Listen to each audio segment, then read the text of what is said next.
BJP ने NDA में seat बंटवारे का बना लिया पूरा प्लान। आखिर आजसू और जेडीयू को कितनी सीटें मिलेंगी? क्या चिराग पासवान, जीतन राम मांझी भी होंगे एनडीए का हिस्सा? आखिर बीजेपी अपने प्रत्याशियों के नामों की घोषणा कब से कर सकती है? वो तारीख कौन सी होगी? वो समय कौन सा होगा? आपको पूरी कहानी बताते हैं।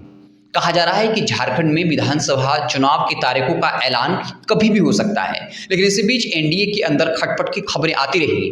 आजसू कई सीटों पर दावेदारी करता रहा। वहां के स्थानीय बीजेपी नेता आजसू के खिलाफ बयानबाजी करते रहे और अब जो खबर निकल कर आई है, कई राष्ट्रीय अखबारों में जो छपी खबर है उसके मुताबिक बीजेपी ने पूरा प्लान बना लिया है। भाजपा 65 सीटों पर चुनाव लड़ेगी, बाकी बची सीटों का बंटवारा आजसू और जेडीयू के बीच करेंगे। यानी 15 सीटों का बंटवारा आजसू और जेडीयू के बीच होना है।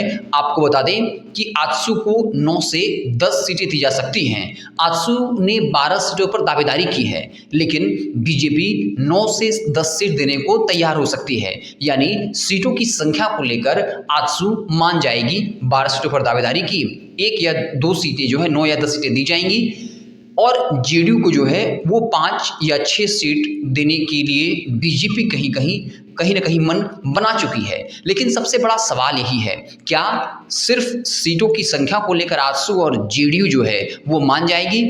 कई ऐसे सबके अपने अपने मनपसंद सीट हैं, जहां जमशेदपुर पूर्वी हो, सरयू राय की सीट, या फिर खीरू महतो मांडू से जो है वो अपने बेटे को चुनाव लड़ाना चाहते हैं। वहीं आजसू जो है वो अपने प्रत्याशी को चुनाव लड़ाना चाहते हैं, क्योंकि मांडू से जो है वहां से आजसू प्रत्याशी दूसरे नंबर पर रहे। लेकिन बीजेपी का अपना दावा है कि वहां चूंकि 2019 में भाजपा प्रत्याशी जीते जेपी पटेल, हालांकि वो कांग्रेस में शामिल हो गए हैं, लेकिन क्या भाजपा मांडू सीट छोड़ेगी? इसी तरह से ईचागढ़ हो, गांडे हो, वो तमाम सीटें जहां आजसू ने 2019 के चुनाव में दूसरा स्थान हासिल किया, काफी अच्छा वोट लाया, क्या जो मनपसंद सीटें हैं जेडीयू की या आजसू की, क्या उस पर भाजपा तैयार होगी? अब संशय जो है सिर्फ इस पर है। हालांकि सीटों को लेकर जो खबरें हैं उसके मुताबिक बीजेपी 65 सीटों पर लड़ेगी और जो 15 सीटें लगभग बची हैं उसका बंटवारा जेडीयू और आजसू के बीच होगा।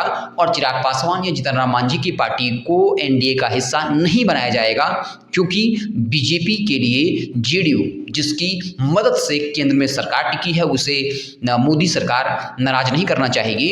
और दूसरी तरफ आजसू उसके लिए महत्वपूर्ण है, क्योंकि आजसू का जनाधार कहीं ना कहीं झारखंड में है। और जो डेटा है, जो आंकड़े हैं, उसके मुताबिक अगर आजसू भाजपा 2019 के विधानसभा चुनाव में साथ लड़ती तो इस वक्त शायद वो सरकार में होती। इसलिए आजसू को भाजपा नाराज नहीं करना चाहेगी। और जहां तक प्रत्याशियों के नामों की ऐलान की बात है, तो कहा जा रहा है कि दुर्गा पूजा जैसे ही खत्म होगा या उस दरमियान जो है वो प्रत्याशियों के नामों की घोषणा भाजपा शुरू कर देगी, ताकि उनके प्रत्याशियों को अपने इलाके में चुनाव की तैयारी करने का जो है वो मौका मिल पाए।